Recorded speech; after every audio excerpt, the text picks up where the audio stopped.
How you doing? My name is George Weiner. I'm the CTO of DoSomething.org. It's kind of like the chief geek. It's completely possible to build a website for $10. In fact, I think it's a great way to start, so you're not wasting a whole bunch of money right away. And when I say $10, it's actually less than $10. All right, so creating a website, right? You need PHP, MySQL, CSS, probably HTML5 as well to learn some of that, a little backend. So you've probably already been like, I don't know any of these things. What do those words mean? So you don't need any of these programming languages to create a website for free. A domain is an address on the internet, so kind of like you have a home address, this is like your web address. It makes a professional looking feel to your organization and allows you to communicate very easily with people about where your information is online. So places you can buy these domains are places like GoDaddy or oneandone.com. There are a lot of hosting places that you can search through. But again, it's not costing you more than $10 per year, and it's just an annual cost. Hosting is actually, when I just talked about an address on the internet, like the domain being your home address, this is, when you think about your house, this is like the land that your house is built on. Where are the files, the videos, the pictures, and the content actually kept? So there are a lot of free hosting options, and you can look at places like WordPress.com or sites.google to find out ways of posting this content, and you just point your domain, your address, to where your plot of land is.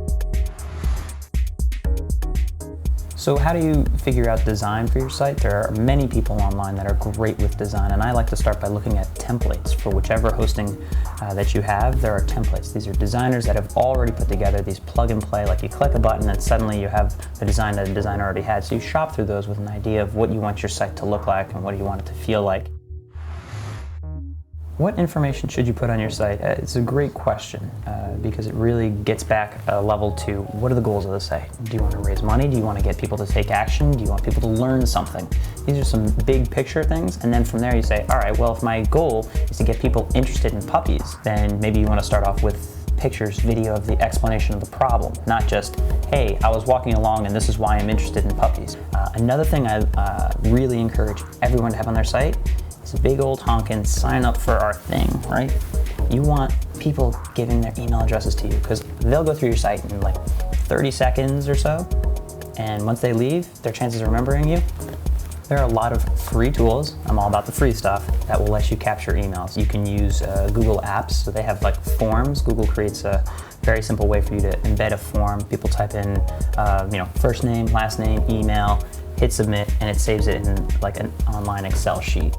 So tracking your website and measuring it, this is how you take a good website to a great website. Google Analytics is an absolutely mandatory thing to have on your site, or some sort of analytic where you can look at why people came, like where they were referred from other sites, keywords, what content did they spend the most time on. It can inform some of your online strategy, which would drive more people to come to your site as well as longer time on site. One thing I want you to make sure you remember is that it is not that hard. If you want to learn more about, for example, HTML, you can go to a site called w3schools.com and teach yourself every single basic web programming language out there. And again, not that hard.